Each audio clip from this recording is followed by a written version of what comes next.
en biología. Después de la fundación del Museo de la Creación, entonces he asistido a muchos entrenamientos allá. Y por último, hay un hermano científico que estuvo con muchos años en el Museo de la Creación, en Answers in Genesis, el hermano Mike Riddle. Este hermano, él es un... Eh, aprendí a no decirle ex marino porque se enojan, dicen no, siempre marinos.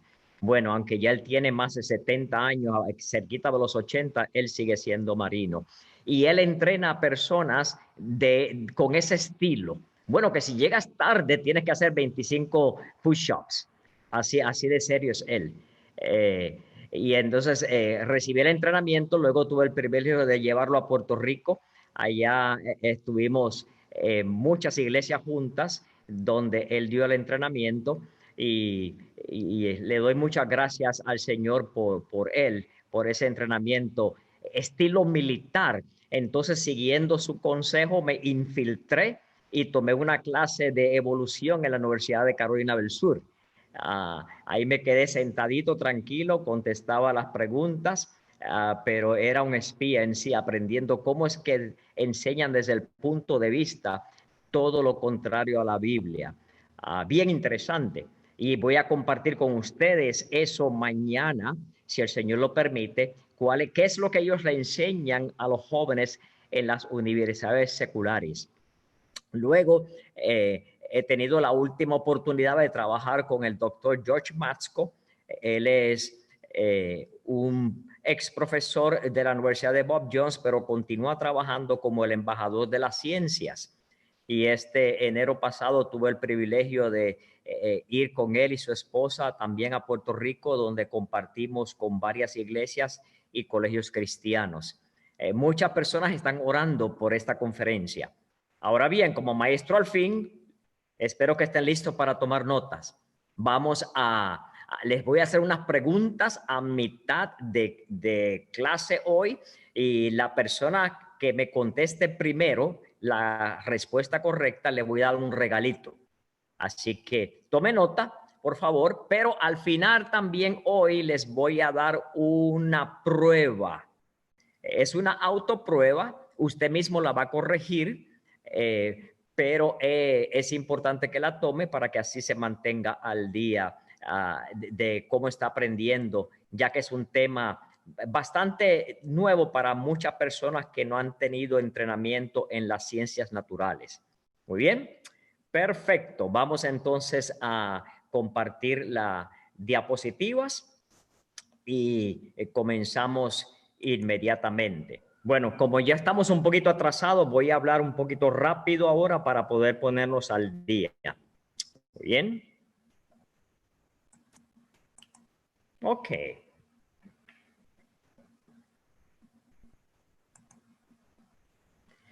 Quiero que por favor vean cuál es la dirección de correo electrónico mía, porque le pido que por favor, si usted no ha recibido el cuaderno, tenemos otra manera de enviárselo, pero necesito que usted me envíe un mensaje a orlando@aculingua.com. Fíjese que Aculingua se escribe con 2 Cs. Viene de inglés Accuracy and Linguistics. Así que, por favor, orlando@aculingua.com. Si no ha recibido todavía el cuaderno, este cuaderno tiene unas 70 páginas y yo espero que sea de ayuda para usted y también de referencia. Quiero decirle también que si usted quiere usar esta presentación, usted en clases, también por favor me envía un mensaje y me lo dice y yo se la envío con mucho gusto. Tiene permiso para usarla. Muy bien. Perfecto. Ahora bien, les voy a hablar un poquito sobre mi estilo de enseñar. No soy el profesor típico, como siempre le digo a mis estudiantes. Y la razón es la siguiente. Cuando yo enseño con un enfoque a la totalidad de la persona. No solamente la mente, sino que también me enfoco en el espíritu y el cuerpo. ¿Qué quiero decir con eso? Bueno, casi siempre enseño clases que tienen que ver con medicina y por supuesto ahí hablamos del cuerpo. Y aún hoy vamos a hablar algo del cuerpo. El alma, que es la misma palabra en griego psuke, que significa mente, y el espíritu. Así que nos enfocamos y le pido a cada estudiante que aprenda la lección, que la ame y que la aplique. Al aprenderla le entra por el oído, le entra al cerebro, pero luego tiene que bajar al corazón. En el corazón usted decide si lo que yo digo, usted lo acepta o no, lo cree o no lo cree. Si lo cree, entonces usted lo aplica por la gracia de Dios. Si no lo cree, entonces me envía un mensaje y me dice por qué no lo cree. Muy bien. Así que como quiera, es responsable de la parte segunda, el corazón, de una manera u otra, lo cree o no lo cree. Muy bien. Perfecto. El objetivo típicamente es mucho más que enseñarle conocimiento. Muchos profesores solamente se enfocan en enseñar conocimiento. No, yo quiero enseñar más. Yo quiero que usted llegue a la sabiduría. Pero de acuerdo a Salomón, él nos dice que en el rostro del entendido aparece la sabiduría, dice Proverbios. Por lo tanto, la sabiduría está basada en entendimiento. Salomón nos dice que si usted no entiende, entonces no va a poder obtener sabiduría. Es súper importante que usted haga preguntas, que usted no esté tranquilo hasta que entienda lo que se le dice. Porque cualquier persona puede aprender conocimiento, hasta un niñito. A mí me gusta jugar con los niños. Tengo una sobrinita de 4 años y yo le he enseñado cosas, por ejemplo, ¿cuál es la velocidad de la luz? Y ella me dice, tío, la velocidad de la luz son 186,000 millas por segundo. Es correcto, pero ella no sabe lo que está diciendo. ¿Cuál es la temperatura del cuerpo humano? Ella me dice 98,6 grados Fahrenheit, pero ella no entiende lo que estoy diciendo. Conocimiento cualquier persona lo puede tener. Ahora, ¿lo entiende? Es importantísimo que usted entienda para poder llegar a la sabiduría.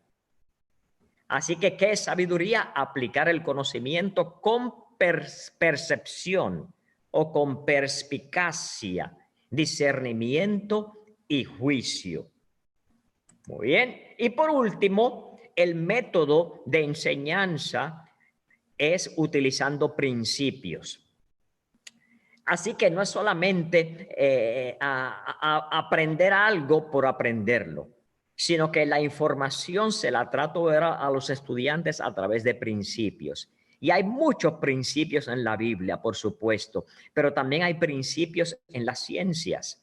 Y principio básicamente es una guía, una pauta que se aplica de la misma manera, pero en diferentes situaciones. Así que detrás de mi enseñanza quiero enfocarme en ese principio que luego conduce a una obligación. Y lo hacemos a través de enseñar, explicando, ilustrando y aplicando.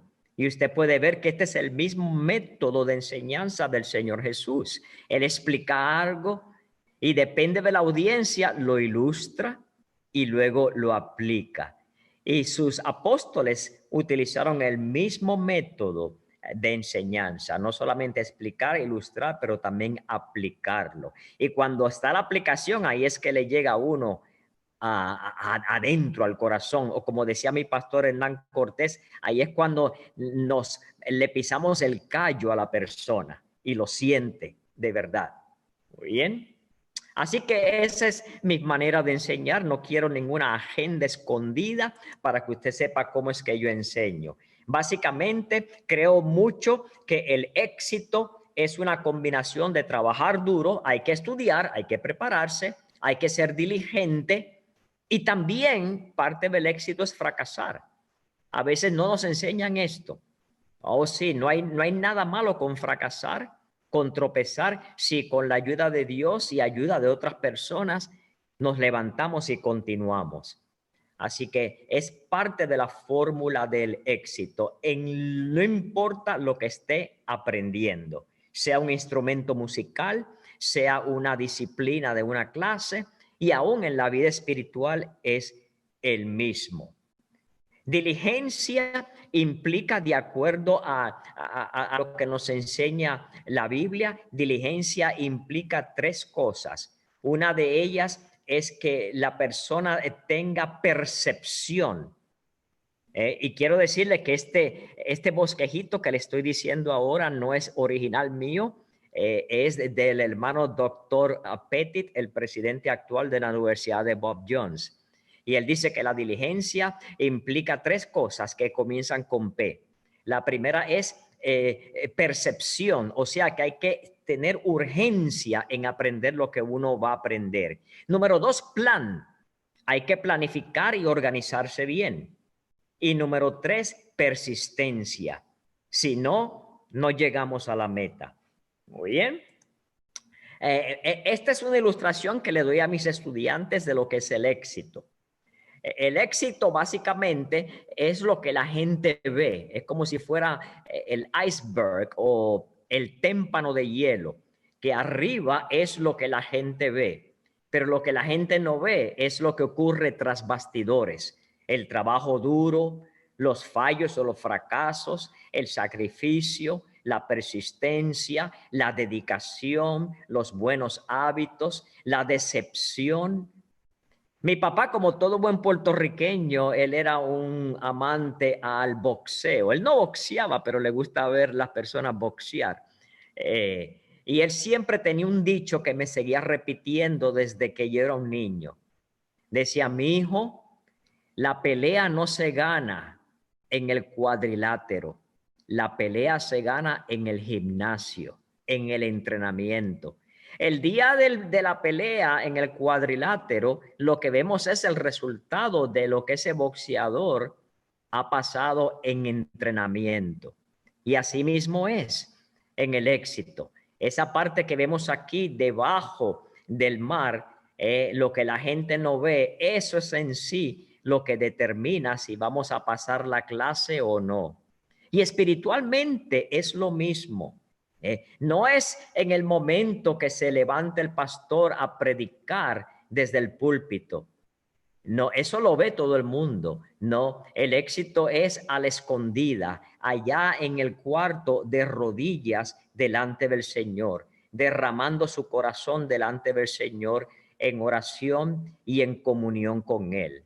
Y luego entonces se revela desde el púlpito todo lo que ha pasado en el gimnasio, tras bastidores. Muy bien. Ahora bien, muchos estudiantes como profesor, yo me enfoco en enseñar a estudiantes adultos. Todos ustedes son adultos y a veces los adultos han pasado muchos años desde que estudiaron por última vez. Así que dedico un momentito para compartir con ustedes algunas técnicas de cómo estudiar. Y este profesor de la Biblia que ya está con el Señor, el doctor Hendricks, le enseñaba a los estudiantes estas técnicas de estudio. Y yo espero que usted las aplique en esta clase. Número uno, observación. Mientras usted está leyendo, preparándose, escuchando, usted se pregunta, ¿qué es lo que estoy viendo? Número dos, interpretación. Eso que estoy viendo, ¿qué significa? Y aunque esto no es una clase de interpretación de la Biblia, por ejemplo, hay diferentes pautas en interpretación. Y una de ellas que quiero compartir es la siguiente. Para que usted pueda interpretar algo que está leyendo u oyendo, tiene que hacerlo siempre dentro del contexto.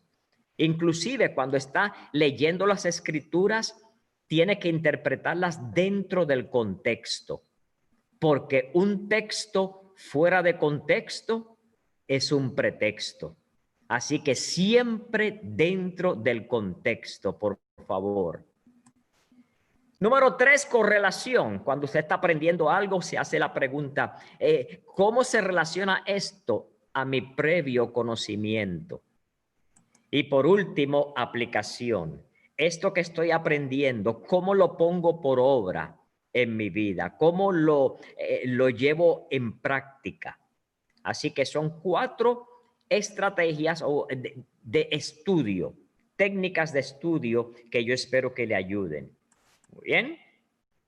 Ahora bien, algo más que le quiero compartir es cómo memorizar. Es súper importante que usted aprenda técnicas de memorización. ¿Por qué? Porque las escrituras nos dan un mandamiento de que nosotros aprendamos la palabra de Dios en diferentes lugares, tanto en el Antiguo y el Nuevo Testamento, con el propósito de meditar en la palabra de Dios. Así que ahora voy a compartir rápidamente los secretos de la antigüedad que se enseñan todavía en la Universidad Hebrea en Jerusalén, de cómo aún niños que todavía no saben ni leer ni escribir ya se han memorizado muchos versículos de la Biblia. Y básicamente está basado en nuestros sentidos, en los ojos, el oído y la escritura. Número 1, el ojo. Lo primero que tenemos que hacer si está memorizando un texto de la escritura es leerlo. Leerlo solamente para entenderlo, para gozárselo, para disfrutarlo. Y mientras lo lee, divida el texto en 8 palabras o menos. Ahora es importante que estas divisiones sean frases o cláusulas. Por ejemplo, si hay un adjetivo que está con un sustantivo, ¿verdad? Un sustantivo es un nombre y el adjetivo describe al nombre. Por ejemplo, el carro rojo. Carro es el nombre, rojo es el adjetivo. Es importante que tanto el nombre como el adjetivo sean parte del mismo fragmento de 8 palabras. Número 2, oír el texto. Así que es decirlo en voz alta mientras usa la mano para escribirlo. Usted aplique esto y verá cómo va a memorizar en una manera increíble. Y otro secretito, hágalo antes de acostarse, porque está comprobado que el cerebro continúa repasando durante el tiempo de dormir lo que usted se ha memorizado. Muy bien. ¿Cómo es que uno memoriza? Lo primero, disminuye las distracciones para que se pueda concentrar. Número 2, lea y entienda el texto. Número 3, divida el texto en fragmentos de 8 palabras o menos. Luego memorice un fragmento a la vez. Luego diga el fragmento en voz alta mientras lo escribe. Bien importante esto. Y luego repita el paso anterior hasta que pueda recitar de memoria ese fragmento. Y luego seguir la técnica del querido evangelista que ya acaba de estar con el Señor el año pasado, el doctor Ron Hood, que él decía, una vez que se lo memorice, no se sienta tranquilo todavía. Ahora hay que repetirlo 25 veces. Y luego que se memorice algo nuevo, entonces lo repite 25 veces, pero lo que aprendió antes lo repite 20 veces. Y luego se aprende algo nuevo, lo repite 25 veces, lo anterior a eso 20 veces y lo anterior a lo anterior 15 veces. Y así sucesivamente, 25, 20, 15, 10, 5 y 1. El año pasado, hace 2 años, perdón, tomé una clase de los profetas. Aquí estoy cerca de la Universidad de Bob Jones, así que no quiero que me dé Alzheimer's, así que trato de tomar una clase al año para poder forzar mi mente. Y el hermano Saldívar, que fue el profesor, el doctor Saldívar, mexicano, quiero decirle también, tremendo hermano, nos hizo memorizar todos esos libros, los bosquejos de los libros de los profetas. Imagínense, ese examen final fue increíble. Yo tenía un montón de tarjetas donde me había memorizado todos los bosquejos, incluyendo el libro de Isaías. Y estaba yo compitiendo contra estudiantes jóvenes que tienen unas mentes brillantes. Y ahí el viejito Orlando con todos esos muchachos jóvenes. Adivine qué, usé este método Y cuando tomé el examen final, saqué 100. Gracias al Señor y gracias a estos métodos. Los compañeros me dijeron, señor González, ¿cómo usted lo pudo hacer? Y yo le dije, es que tengo un secretito de memorizar. Y ese es el secreto que acabo de compartir con ustedes. Ahora bien, de que lo sepa no vale nada. Tiene que ponerlo en práctica. La memorización es como aprender un instrumento de música. Si no practica, de nada vale. Tiene que practicar, practicar, practicar. Es una destreza que tiene que practicarla. Mientras más memoriza, mejor lo puede hacer. Muy bien. Vamos entonces a entrar al tema, ya que me desahogué y les dije cómo estudiar. Así que repase bien eso. El tema de hoy es la Biblia y la ciencia. Y vamos a ver hoy la ciencia en la Biblia. Mañana, si Dios lo permite, vamos a ver la teoría de la evolución. Bajo la ciencia en la Biblia, vamos a hablar sobre la astronomía, la meteorología, la biología, la física en la Biblia y supuestos errores científicos en la Biblia. Déjeme recalcar que la Biblia no es un libro de ciencias. Sin embargo, todo lo que la Biblia menciona sobre las ciencias es correcto. Así que de eso es que vamos a hablar. ¿Y por qué? ¿Por qué este tema? Vemos, si usted lee el cuaderno durante la introducción, ahí compartí con ustedes cómo tantos jóvenes y jóvenes adultos se están yendo de las iglesias. ¿Por qué? Porque no reciben las respuestas, muchas de ellas sobre temas de ciencia, que luego en las escuelas tratan de minar la creencia bíblica, porque algunos pastores no conocen y no entienden estos puntos que vamos a discutir hoy.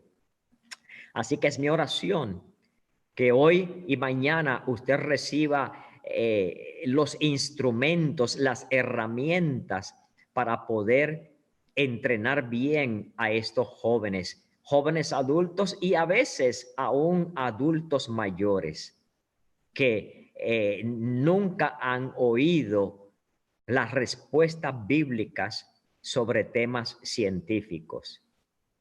Mañana hablaremos sobre la teoría de la evolución desde un punto de vista científico, lógico, pero aún más importante, bíblico. Muy bien, así que entramos ahora.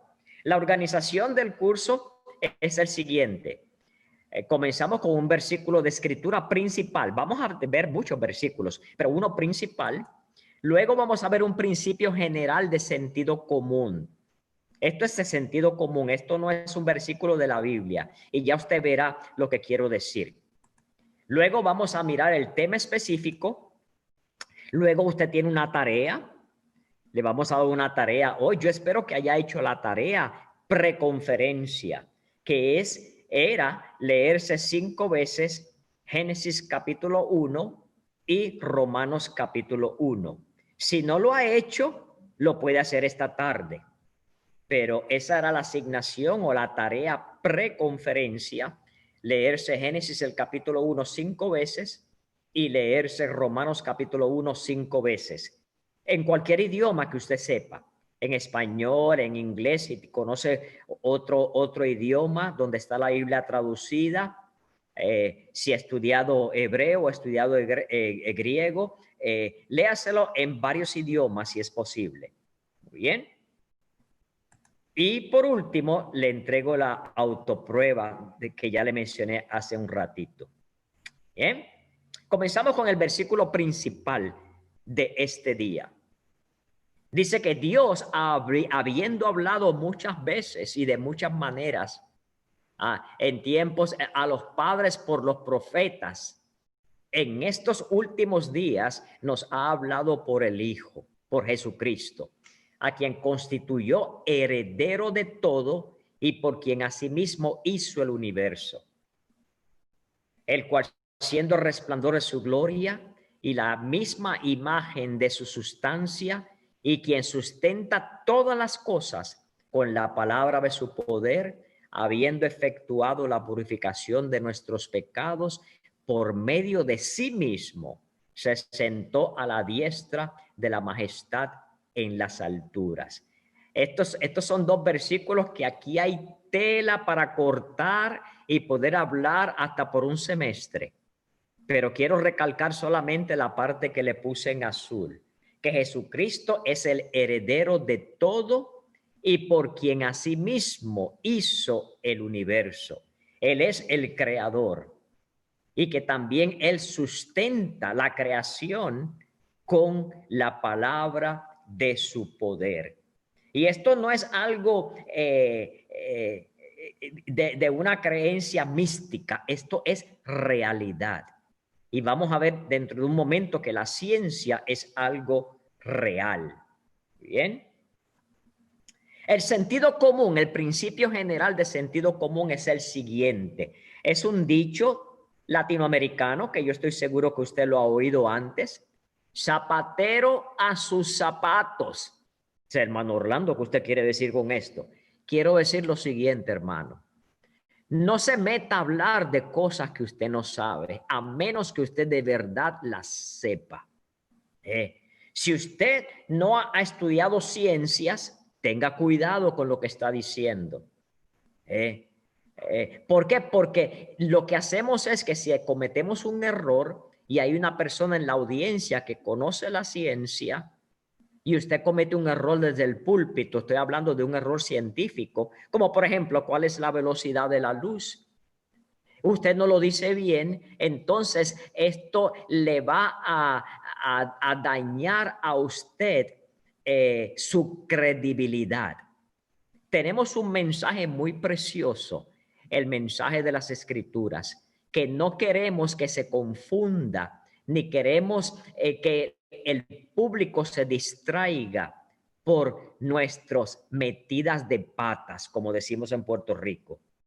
Así que si usted no sabe de lo que está hablando, no hable de eso a menos que se empape bien y lo entienda y lo aprenda bien.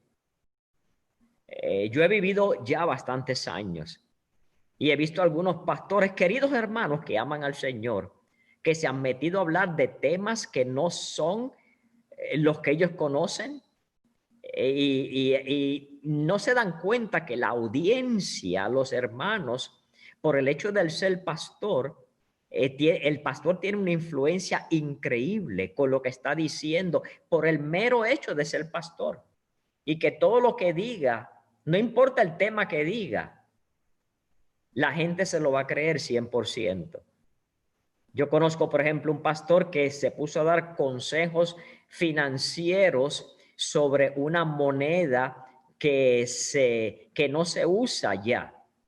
Y él dijo, sería muy bueno que usted invierta dinero en comprar esa moneda de tal país, porque dicen que en el futuro eso va a traer, va a ser una buena inversión que va a traer buenos dividendos. Pues muchos queridos hermanos gastaron sus ahorros de la vida comprando esa moneda para luego ver que esa moneda no valía nada. Oh, algunos hermanos se fueron de la iglesia. Otros hermanos pues se han ido no solamente de esa iglesia, sino que han dejado el camino del Señor. Se han enfriado. Así que tenga mucho cuidado de hablar de cosas que usted no sabe. Enfóquese en enseñar todo el consejo de Dios, que fue lo que usted estudió y para lo cual Dios le ha llamado. Ahora, si quiere invitar a una persona experta que hable de ese tema de finanzas, que es muy importante, entonces deje que esa persona sea el que hable. Pero tenga mucho cuidado, mi hermano, de salirse del tema del cual Dios le ha llamado. Y especialmente estoy hablando de las ciencias que vamos a compartir hoy día. Muy bien, así que mantenga ese principio de sentido común. Otra vez que es un principio, es una pauta que lo guía a usted a tomar decisiones en diferentes situaciones. Tengo un querido amigo que es piloto y él me dice, un principio es como creer y obedecer los instrumentos del avión cuando yo estoy piloteando el avión en la noche o entre nubes que no veo nada. Y yo solamente me dejo llevar por los instrumentos del avión. Si no, estrello el avión. Así que básicamente eso es un principio. Usted decide usar un principio bíblico y confiar en él aun cuando su mente esté nublada con emociones. Muy bien. Apologética. ¿Qué significa la palabra apologética? ¿Aparece en la Biblia? Sí aparece, pero no aparece de esta manera. Así que se lo voy a demostrar. En Primera de Pedro, capítulo 3, versículo 15, nos escribió el apóstol Pedro bajo la inspiración del Espíritu Santo, sino santificad a Dios el Señor en vuestros corazones y estar siempre aparejados o preparados para prestar defensa o presentar defensa con mansedumbre y reverencia ante todo el que os demande razón de la esperanza que hay en vosotros. Esto es un mandamiento. Y quiero enfocarme en las palabras aquí, presentar defensa, que en el griego que fue escrito original, este versículo es una palabra y es la siguiente palabra, apologían, de donde viene la palabra apologética. Bueno, si miramos la etimología, o sea, la raíz de la palabra, esta palabra se compone de un prefijo, que es el prefijo apo, y de una raíz que se llama logian. Literalmente, apo significa de o con. Logian significa oráculos, o sea, discurso. Y vemos que la palabra logian por sí sola significa instruido o elocuente. Se usa en el libro de los Hechos cuando se nos presenta al hermano Apolos. Dice Hechos capítulo 18, versículo 24, que llegó a Efeso un judío llamado Apolos, natural de Alejandría, allá en el norte de África, en Egipto. Varón elocuente. Esa palabra elocuente en griego es logian, poderoso en las escrituras. Así que, ¿qué quiere decir todo esto? Que cuando presentamos defensa de acuerdo a 1 de Pedro 3:15, debemos hacerlo de una manera instruida, que es lo que estamos haciendo hoy aquí, aprendiendo, y en una manera elocuente, o sea, que se entienda, que de verdad se pueda comunicar. Esa ha sido mi oración ya por varios meses al prepararme para este día y mañana. Señor, ayúdame a entender lo que estoy estudiando y a poder expresarlo con claridad de mente. Y dame el poder del Espíritu Santo para poder hacerlo así. Ha sido mi oración para que lo que explicamos pueda ser de una manera que comunique. Muy bien. Así que de ahí viene esa palabra. Cuando miramos anterior a eso, quiero decirles que hay palabras en la Biblia que no existen. Por ejemplo, la palabra dinosaurio no existe en la Biblia, no está en la Biblia. Pero la Biblia habla de dinosaurios. Bueno, primeramente, ¿por qué la palabra dinosaurio no está en la Biblia? Bueno, ¿sabe por qué? Porque la palabra dinosaurio no se inventó hasta el 1841. ¿En qué año se inventó? En el 1841 se inventó la palabra dinosaurio. Por eso es que no está en la Biblia. ¿En qué año suena como una pregunta de la prueba que les voy a dar, ¿verdad? ¿En qué año se inventó la palabra dinosaurio? En el 1841. Sin embargo, en la Biblia hay diferentes lugares donde podemos ver que sí se mencionan los dinosaurios. Por ejemplo, en el libro de Job, capítulo 40, nos habla de una bestia que se llamaba el Behemoth. Dice que era tan grande que su cola se movía como un cedro. Imagínese qué cola tan grande que sea como un cedro, que se compara a un cedro, que es un árbol grandísimo. Así que me puedo imaginar a algunos dinosaurios de esa manera. Así que hay lugares en la Biblia donde Dios nos habla de estos seres que Dios creó grandísimos. Entonces la pregunta es, ¿cómo cupieron en el arca de Noé?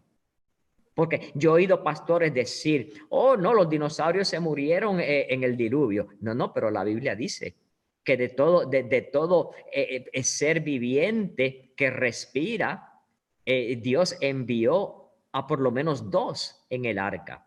Bueno, Dios no tuvo que enviar a dinosaurios adultos, pudieron haber sido bebitos o chiquititos. Y de acuerdo a los estudiosos, el promedio de tamaño de los dinosaurios es más o menos el tamaño de una oveja. Así que bien claro pudo caber en el arca de Noé, bien claro, sin problema en lo absoluto.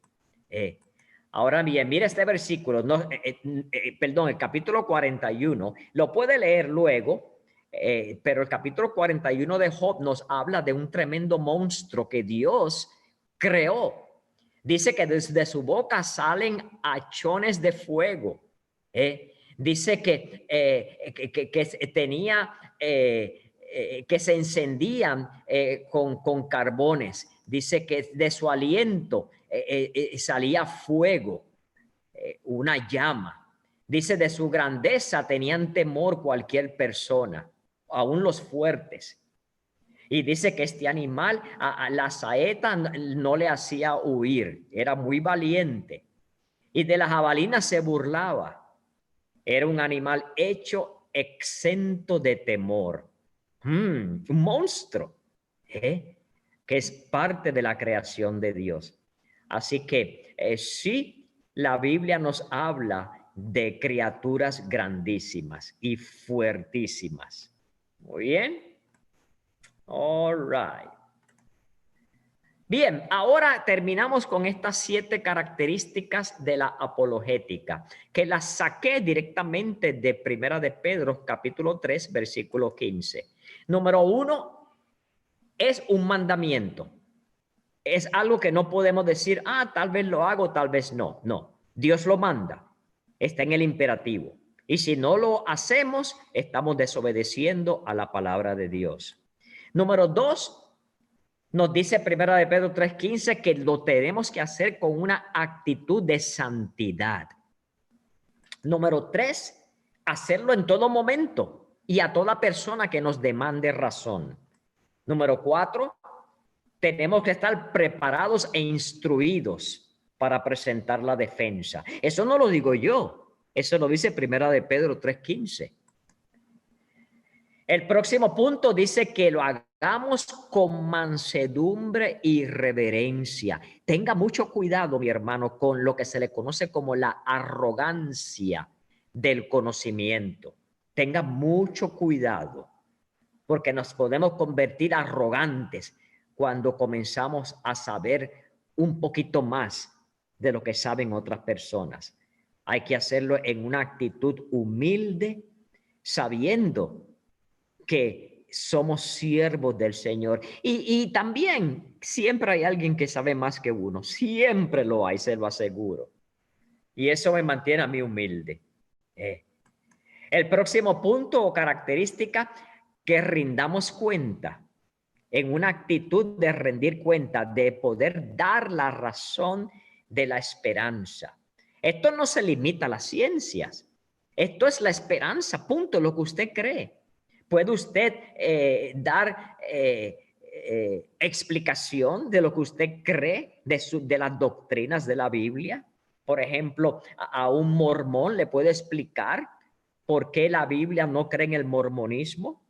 Así que no solamente se aplica a las ciencias, se aplica a toda creencia bíblica que usted pueda defenderla, pero siempre en mansedumbre, en una manera preparada y con una actitud de santidad. Y por último, es algo personal. Dice que es vosotros, no es el pastor solamente, es cada creyente. Así que usted rete a cada creyente a que ejerza la apologética. Muy bien. A propósito, cualquier pregunta que tenga, usted anótela por favor y me la envía, porque no vamos ahora a tener preguntas porque comenzamos tarde y queremos cubrir el material completo, pero sí, yo espero recibir hoy un mensaje a orlando@aculingua.com, aunque sea diciéndome hola, saludos. Necesito mensaje, por favor, envíeme un mensaje. Ok, me ayuda mucho.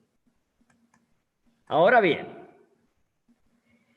tenemos una premisa sobre la cual está basada este entrenamiento. Una suposición. En inglés le llamamos assumption. Toda persona científica tiene suposiciones.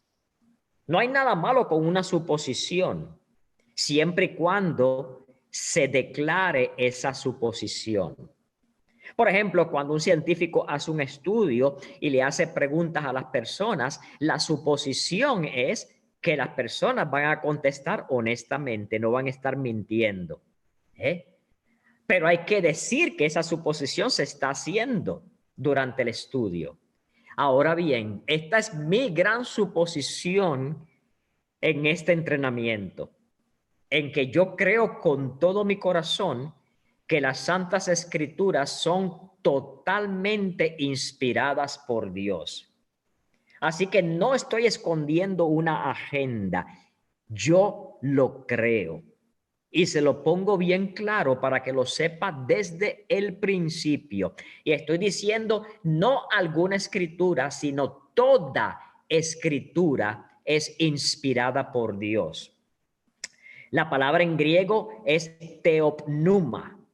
Teo, tal vez usted sepa que teo significa Dios y numa significa aire, significa respirar, significa aliento y significa espíritu.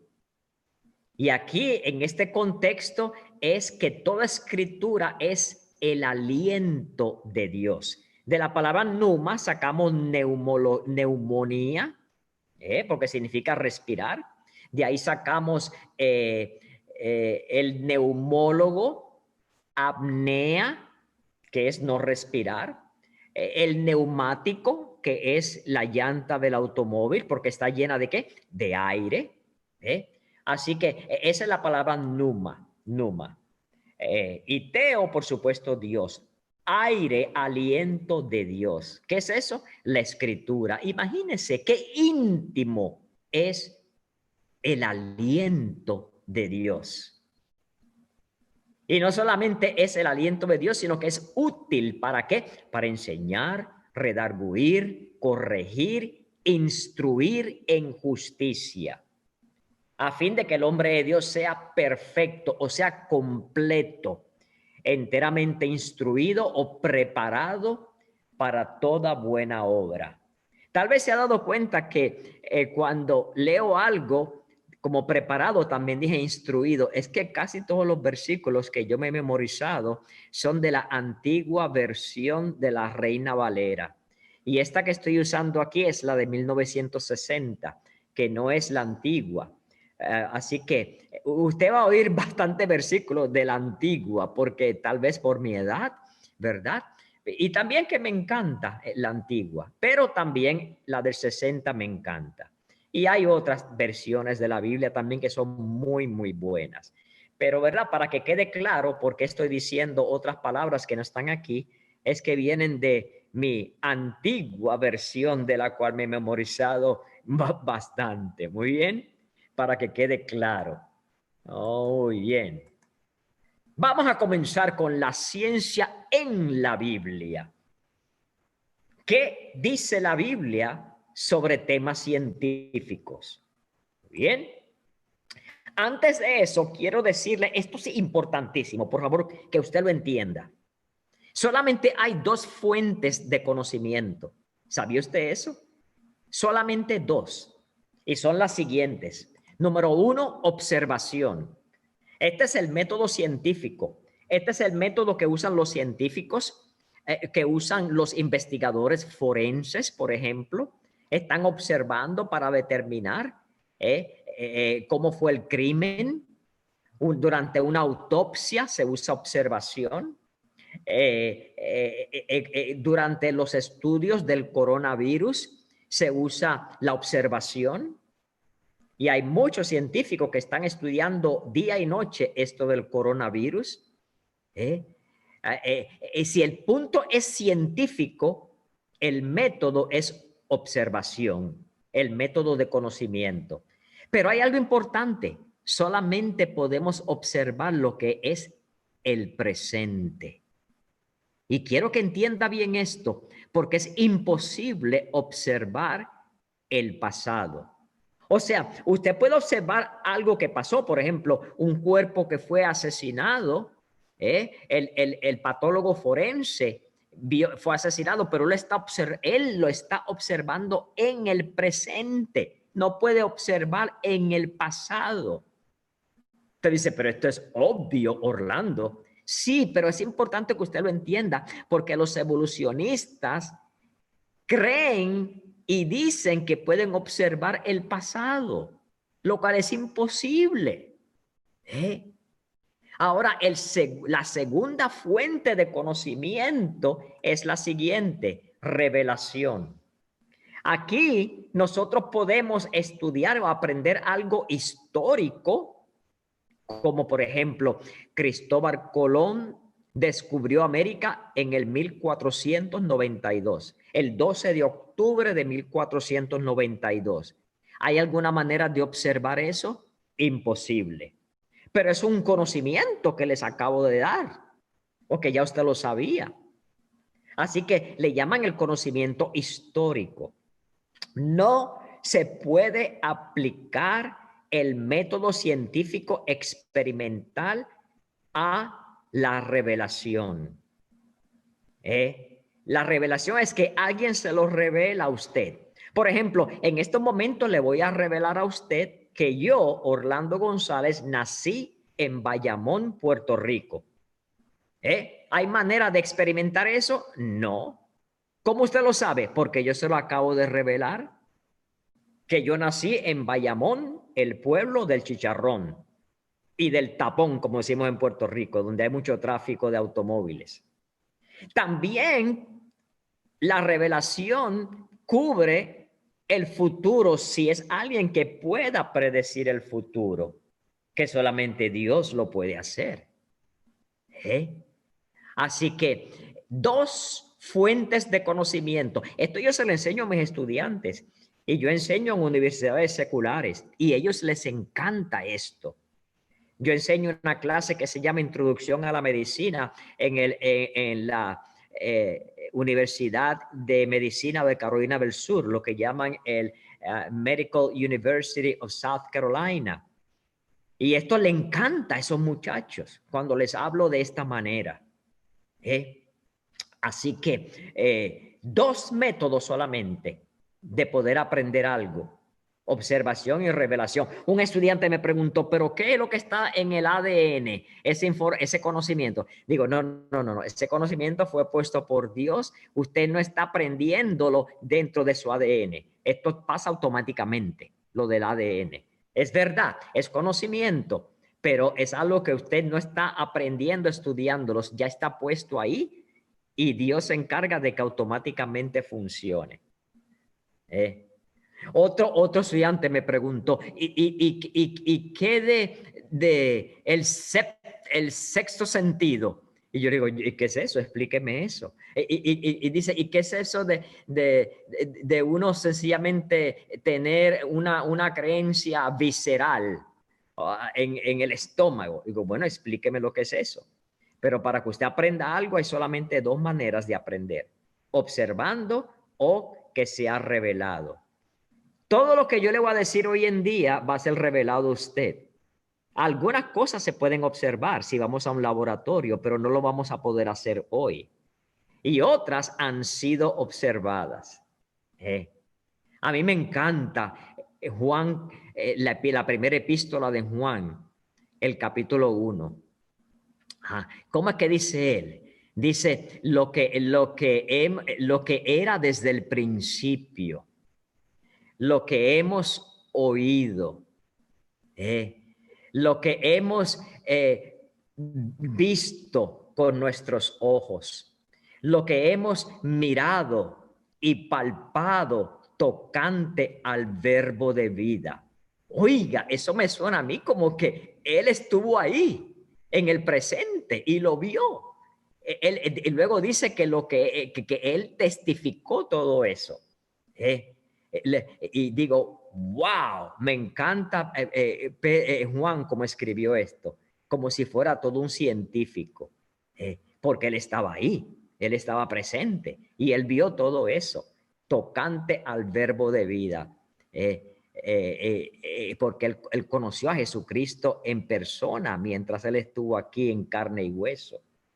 Así que es una persona que pudo decir eso. Yo no puedo decirlo de esa manera, pero sí, yo conozco al Señor en una manera personal, pero diferente a como fueron los apóstoles, por supuesto, porque no estaba en el presente mirándolo con mis ojos humanos. Me explico.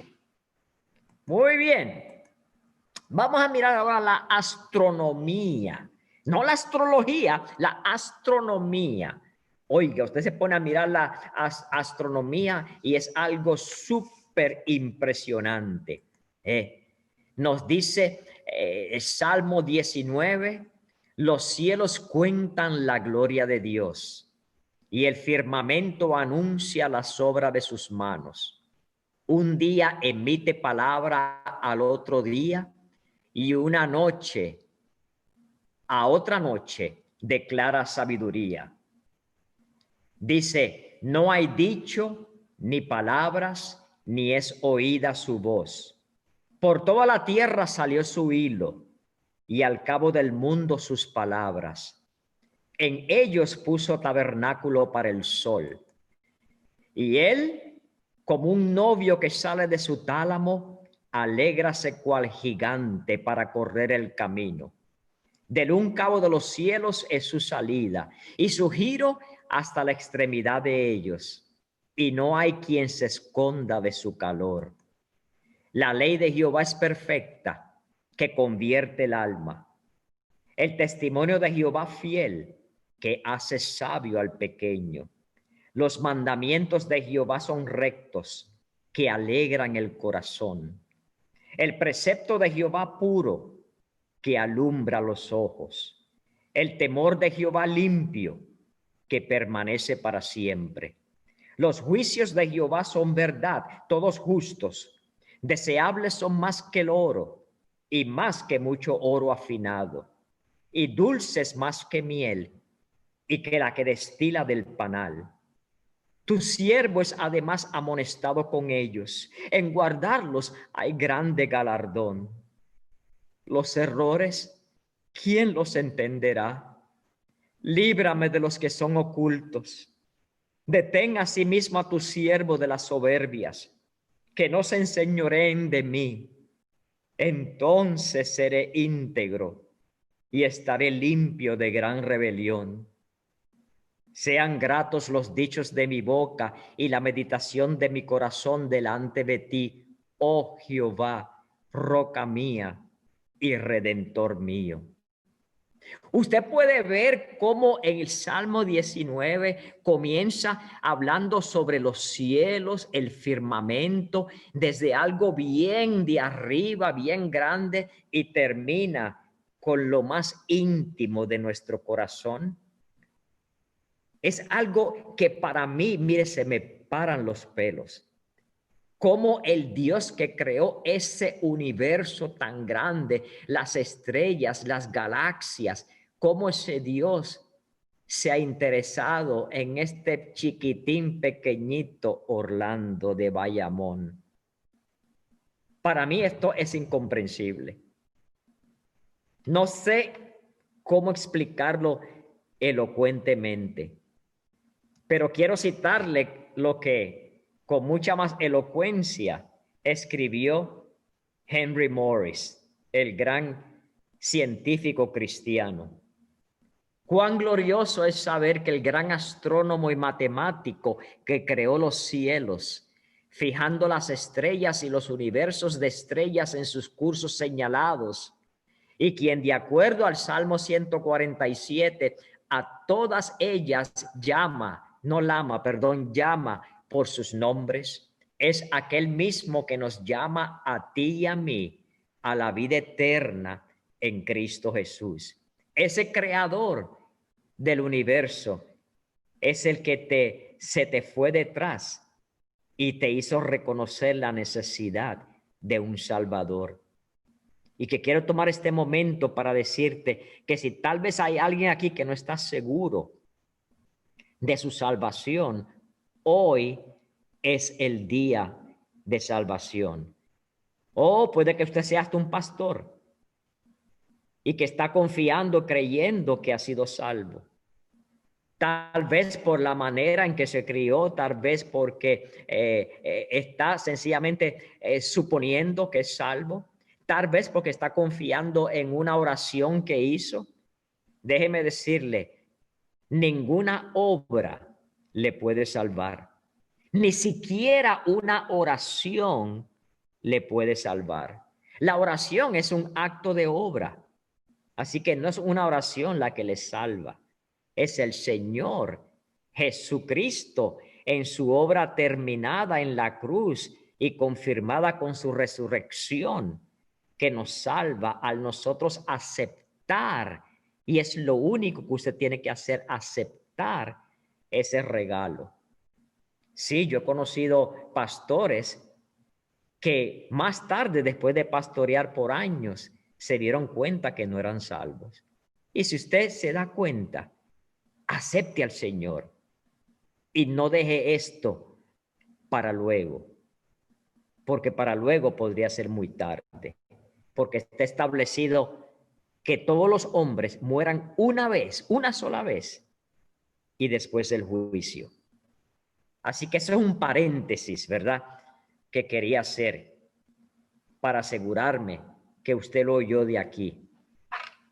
Muy bien. Ese Dios es un Dios bondadoso, clemente y misericordioso, lento para la ira y grande en misericordia. Dice, bueno es Jehová para con todos y sus misericordias sobre todas sus obras. Es por la misericordia de Jehová que no somos consumidos. Dice Lamentaciones capítulo 3, versículos 22 y 27 al 27.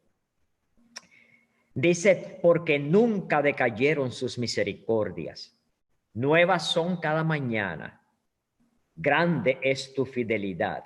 Mi porción es Jehová, dijo mi alma. Por tanto, en él esperaré. Bueno es Jehová para los que en él esperan, al alma que le buscare. Bueno es esperar en silencio la salvación de Jehová. Bueno es al hombre si llevare el yugo desde su mocedad. Y Jeremías 29:11 nos dice que Dios nos trae pensamientos de paz. No son pensamientos de odio, son pensamientos de paz. Y por último, segunda de Pedro 3:9 nos dice que Dios no tarda su promesa, o sea, su promesa de advenimiento, de que Él va a regresar. ¿Por qué? Porque Él no quiere que nadie perezca, sino que todos procedan al arrepentimiento. Todo esto por la astronomía en la Biblia, pero algo más, algo más. ¿Qué nos revela la Biblia sobre la astronomía? Número uno, mucho antes de que los científicos aceptaran esta verdad, ya la Biblia la revelaba, que las estrellas y las constelaciones no se pueden contar. Han habido diferentes científicos, incluyendo científicos cristianos como Kepler, que trató de contar las estrellas. Galileo, sin número de científicos. Y ya al fin se han dado cuenta que todo el trabajo ha sido en vano. No hay manera de contarlas. Si solamente se hubieran dejado de llevar por lo que decía Jeremías 33:22, ahí estaba bien claro.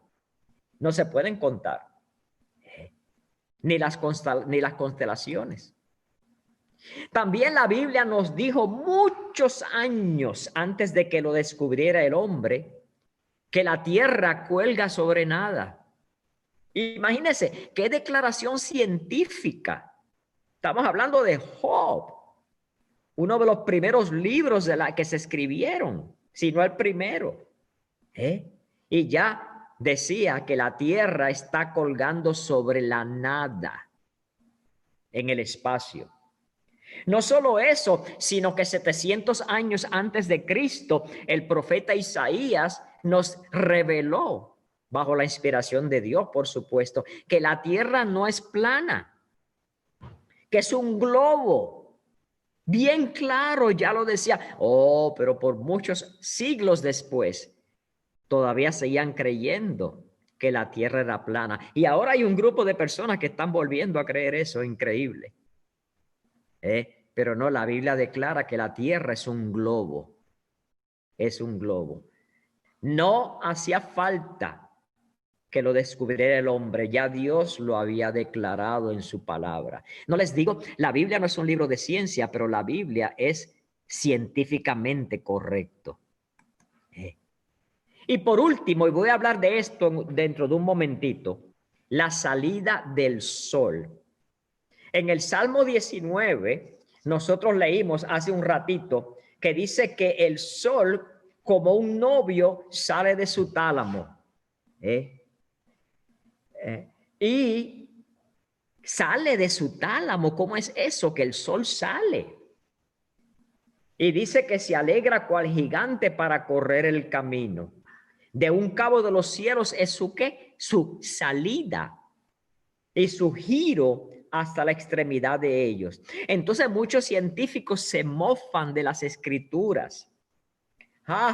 Se burlan. ¿Cómo es eso? La Biblia dice que el sol sale. Todo el mundo sabe hoy en día que el sol no sale, que es la tierra la que gira. El sol se queda tranquilito, puesto en su lugar, y la tierra es la que gira. El sol no sale, el sol no se mueve. Ahora bien, quiero explicarles que este salmo, como todo salmo, primeramente es poesía. Número dos, esto es un vocablo que se usa aún en el presente. Decimos el sol sale. El sol sale por el este y el sol se pone por el oeste. Tanto en español como en inglés. En inglés hablamos de sunrise, o sea que sale, que se levanta el sol. Y hablamos de sunset, o sea que se pone el sol. Y aún así sabemos que eso no es lo que está ocurriendo, pero usamos esa expresión. Es una manera de expresarse porque desde nuestro punto de vista, el sol parece como que está saliendo y no hay nada más bonito como sentarse a la orilla del mar y ver el ocaso cuando el sol se pone. Y sabemos que nos está poniendo, pero es una manera de hablar.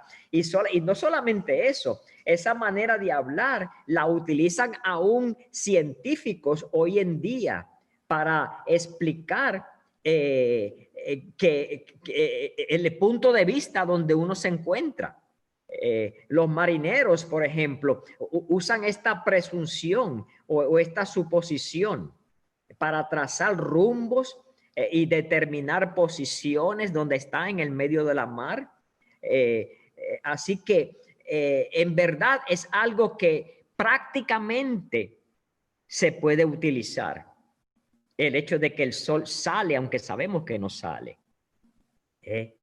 Ahora bien, últimamente los científicos han descubierto algo que tal vez nos está diciendo el salmista en el Salmo 19. Se cree hoy en día que el sol, con todo el sistema solar, se desplaza por el espacio a la velocidad fantástica de 960,000 kilómetros por hora. O sea, 600,000 millas por hora, siguiendo una órbita tan gigante que tardaría en recorrerla 2 millones de siglos. O sea que creen los científicos hoy en día que todo nuestro sistema solar se está moviendo junto al Sol. Así que cuando miro el Salmo 19 que dice que su giro, el giro del Sol hasta la extremidad de ellos, de los cielos, tal vez eso es lo que nos esté diciendo. No lo sé, hay muchas cosas científicas que todavía no sabemos, pero tal vez lo está diciendo. Es sencillamente una teoría que están los científicos hoy en día considerando. Así que podría ser que la órbita del Sol verdaderamente de un cabo de los cielos al otro. ¿Y quién podría acusar al Espíritu Santo de ser ignorante de la astronomía? Así que hay muchas cosas que no sabemos en la ciencia del hombre, que tal vez ya las escrituras lo dicen. Como en el pasado ya las escrituras decían cosas que luego fueron descubiertas por el hombre. Interesante, ¿verdad? Interesante. Pero si esto es interesante, hay algo mucho más interesante que viene luego. Así que prepárese bien, agárrese bien. Muy bien. Muy bien. Meteorología. Viene de la palabra meteoro, que significa allá arriba, bien alto en los cielos, y logía, que significa el estudio o la ciencia de. Mira lo que dice Eclesiastés. Nos habla sobre el ciclo del agua y las corrientes de los vientos, mucho antes que lo descubriera el hombre. Mira lo que decía, que el viento tira hacia el sur y rodea al norte y va girando de continuo y a sus giros vuelve el viento de nuevo. ¿Qué es eso? Orlando, no te entiendo. Mire, yo tuve que tomar una clase de geografía física para poder aprender esto. Y ya la Biblia lo decía. También la Biblia decía hace muchos años que los ríos todos van al mar. Esto el hombre no lo sabía. Y que aún así el mar no se llena. Pero ¿cómo es esto? ¿Cómo es que los ríos siguen bombeando agua al mar y el mar no se llena? ¿Por qué? ¿Ah? Dice, al lugar de donde los ríos vinieron, allí vuelven. ¿Qué? El agua para correr de nuevo. Es un ciclo. Es un ciclo. Pero explíqueme bien, Orlando, yo no entiendo eso de que el viento tira hacia el sur y rodea al norte. No entiendo. Mire, se lo voy a explicar mejor. Mire este mapa aquí. Esto es un mapa sacado de un libro de geografía, donde nos enseñan los patrones del viento, donde el viento se rodea en el norte y luego gira hacia el sur. Esto es lo que los científicos saben hoy en día. Y es la manera general de el viento moverse sobre el planeta Tierra. La manera natural. El huracán actúa de una manera diferente. El huracán hace lo contrario. O sea, esto que vemos aquí en del Ecuador hacia el norte, es que el viento sigue las manecillas del reloj. Se mueve en dirección a las manecillas del reloj. Sin embargo, el huracán hace lo contrario. ¿Por qué? Porque es un huracán. Es algo que va a hacer daño. Y por eso le llaman un ciclón. pero el movimiento normal de los vientos le llaman el movimiento anticiclón, o sea que es el normal. Todo esto ya lo decía el libro de Eclesiastés, capítulo 1, versículos 6 al 7. ¡Wow!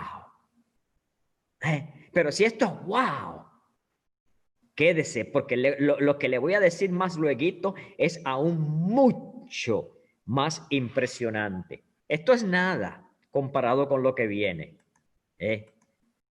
Mire, otra cosa, el ciclo hidrológico, lo que es la evaporación, la condensación y la precipitación. O sea, sabemos que el agua se evapora, luego se condensa ya en las nubes y luego regresa en manera de lluvia o en cualquier otra precipitación, sea nieve o sea granizo. Ya esto lo decía el libro de Job. Dios atrae las gotas de las aguas, se transforman luego en vapor, en lluvia, la cual destila las nubes, la condensación, y luego llueve, goteando en abundancia sobre los hombres. Ya esto, el libro de Job, como dije, tal vez el primer libro escrito en la Biblia en orden cronológica, o sea, de cuándo se escribió. Antiguamente, súper antiguamente ya lo decía. Lo que hoy en día damos por sentido porque nos lo enseñaron, pero el hombre no entendía esto. Dios lo reveló. El diluvio universal. Hoy en día no vamos a hablar sobre el diluvio porque tomaría otra clase adicional. Déjeme decirle, todo esto que yo estoy compartiendo hoy es solamente algo bien básico. Si de verdad usted quiere oír todo el entrenamiento, mire, invíteme y yo voy allá a la iglesia y se lo enseño a los jóvenes, a los hermanos completo, que tomaría por lo menos un día completo. Así que esto es sencillamente una introducción a una introducción, para que no crea que es todo el discurso, muy bien. Así que no tendremos la oportunidad de hablar sobre el diluvio, que me encantaría, pero eso tomaría más tiempo. Solamente les voy a mencionar esto, que durante el diluvio, estamos hablando de Noé, cayó tremenda lluvia, mucha agua, mucha agua. ¿Y de dónde salió tanta agua? Se lo voy a explicar rapidito. Dice que aquel día fueron rotas todas las fuentes del grande abismo y las cataratas de los cielos fueron abiertas. Y luego abajo dice, y todos los montes altos que había debajo de todos los cielos fueron cubiertos. Así que esto fue completo, total, global.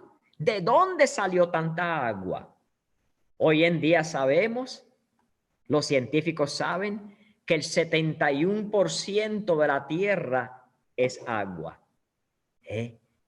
Imagínense, 71% de la tierra es agua.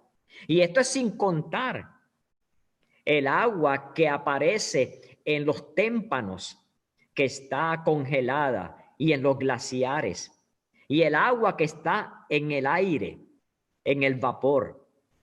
Y esto es sin contar el agua que está dentro de todos los animales, incluyéndote a ti, a mí y a tu perrito. ¿Sabía usted que usted es agua? Yo le digo esto a mis estudiantes. Esto es un paréntesis porque esta partecita no está en la Biblia directamente, pero sí la sabemos hoy en día. Ahora bien, en la Biblia sí está que la tierra proviene del agua y que por el agua subsiste. Por eso fue que el mundo de entonces, dice Pedro, pereció anegado en agua. ¿Por qué? Porque la tierra es básicamente agua, como acabamos de ver. 71% de la tierra es agua. Lo que le quería decir del cuerpo humano es lo siguiente, que un bebito es 80% agua. Antes de nacer, el feto es 90% agua. Un adulto, y esto es un más o menos, ¿verdad? Esto es un promedio, un adulto es 70% agua. Así que mi querido hermano, 70% de ti es agua. Hermano Ariel, 70% de usted es agua, ¿sabía eso? Tony, el 70% de ti es agua. Así que tu cuerpo, yo le digo a mis estudiantes, estas caras bonitas que estoy mirando en este momento, lo que estoy mirando es agua. Ahora, mientras más envejecemos, vamos perdiendo agua. Por eso es que nos arrugamos, ¿verdad? Así que en el cuerpo hay agua, no solamente en la sangre, entre las células, dentro de las células, aún en los huesos hay agua. Algo increíble. Pero qué interesante que el adulto es más o menos 70%, que es la misma agua que se encuentra en el planeta Tierra, 70-71%. Así que si yo le preguntaría a usted, los científicos dicen que la Tierra, ¿cuán por ciento de la Tierra es agua? La respuesta sería 71%, ¿verdad? Eso me suena como la pregunta de un examen. ¿Cómo es? ¿Cómo es? Repítalo, me diría un estudiante, que no lo escribí. Que 71% de la Tierra es agua. ¿Muy bien? Ok, vamos a regresar ahora a la biología. Aquí me está tocando más al centro en mi corazón. La biología. Vamos a ver qué dice la Biblia sobre temas biológicos. Primeramente habla de la higiene médica. ¿Ah? La Biblia habla en el Antiguo Testamento, la ley de Moisés, sobre los animales aptos para el consumo. Dios dio leyes bien detalladas, una prescripción bien detallada sobre lo que se podía comer y lo que no se podía comer. Y esto está aquí en el libro de Levítico, usted lo puede ver. A mí no me gusta leer todo diapositiva. A mí no me gustan los maestros que lo que hacen es leerme lo que dice la diapositiva. Yo sé leer, ¿verdad? Ahí está, usted lo puede leer. Pero qué interesante que dice que de las cosas que se podían comer, se podían comer los saltamontes. ¿Ha comido usted saltamontes? Mire, allá en México, lindo y querido, se comen los chapulines, le dicen ellos. ¿Ha comido chapulín? Moisés dice que se podía comer. Yo me comí uno para poder decir que lo probé. Mi esposa se lo come como si fuera palomitas de maíz y ella no es ni mexicana, pero tengo una amiga mexicana que la invita a la casa y ahí están comiendo ellos saltamontes. Entonces le echan como un polvito rojo para que pique. Entonces ya se llaman chapulín colorado. Qué interesante, ¿verdad? Pero sí, es algo que Moisés decía que se podía comer. Pero también Moisés prohibió ciertos animales para el consumo. Uno de ellos que él prohibió, que todavía se prohíbe, es animales que hayan muerto de muerte natural. Eso no se come, no se come. Que hayan muerto de muerte natural. La ciencia moderna dice que no. Ahora bien, si usted estudia esto más a fondo, usted se va a dar cuenta de todos estos animales que Moisés decía que se podían comer. También les habla de estos animales que se permiten y animales que no eran permitidos. Pero el enfoque mío hoy en día no es seguir la ley de Moisés. Básicamente, hoy en día, desde un punto de vista secular, se siguen los consejos de Moisés, tal vez con excepción del cerdo, el conejo y la liebre. Pero podemos ver también que estos animales pueden agarrar infecciones fácilmente si no se cocinan bien, incluyendo el cerdo que tanto nos gusta en Puerto Rico, el lechón. Si no se cocina bien, es una fuente de infección grandísima y de parásitos. Así que Dios estaba protegiendo a su pueblo cuando dio esta ley. Mire, es que la ley de Jehová nos protege, dice Salmo 19.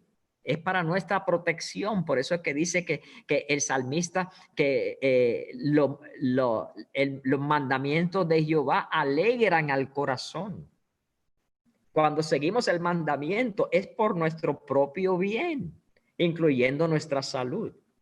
Pero hoy en día el enfoque bíblico no es este. Quiero cerrar esta parte bien con algo bien claro. El enfoque bíblico es 1 Corintios 10. Ahí sí, esta debe ser nuestra exposición, nuestro discurso y enseñanza a nuestros feligreses. Todo me es lícito, ese es un principio bíblico que tenemos que seguir hoy en día, pero no todo conviene. Tenemos una libertad en Cristo, pero dice el apóstol Pablo aquí que aunque tengamos esa libertad, él no está mirando su propia libertad, él está mirando a aquellos que podían tropezarse si él ejerce su libertad. ¿Por qué? Porque él quiere ganarlo para que sean salvos, dice el final de estos versículos. Pero el principio es este: ninguno busque su propio bien, sino el del otro. Si pues coméis o bebéis o hacéis otra cosa, hacedlo todo para la gloria de Dios. Y él dice que cuando le ofrecen comer algo, él no pregunta si fue sacrificado a los ídolos por motivo de conciencia. La palabra ciencia significa conocimiento. Conciencia significa con conocimiento. También el principio es no ser de tropiezo a nadie.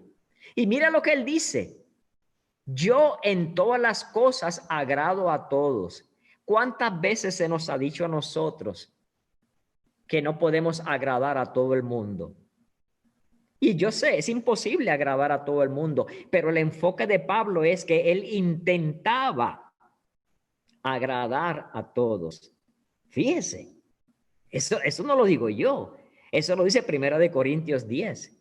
Dice, no procurando mi propio beneficio, sino el de otros, el de muchos. ¿Para qué? Con el fin de que sean salvos. O sea que él nos enseña una actitud humilde en que somos instrumentos de Dios para que otros vengan al conocimiento y a la gracia del Señor y Salvador Jesucristo. Ese es en sí el énfasis, el enfoque.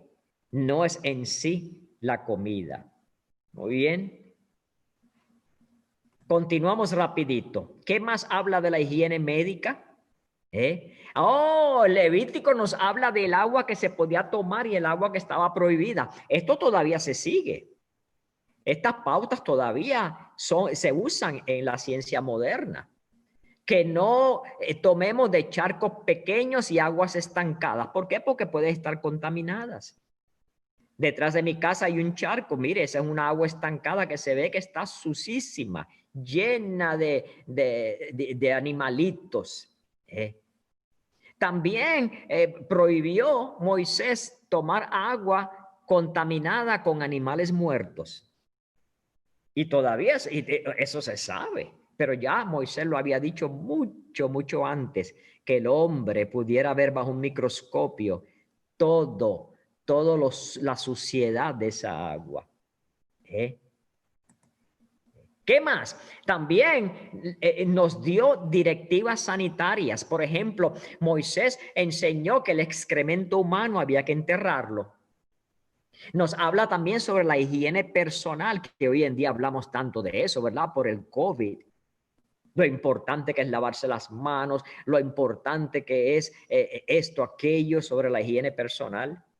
Una cosa que yo le doy mucho énfasis a mis estudiantes es la importancia de la higiene oral.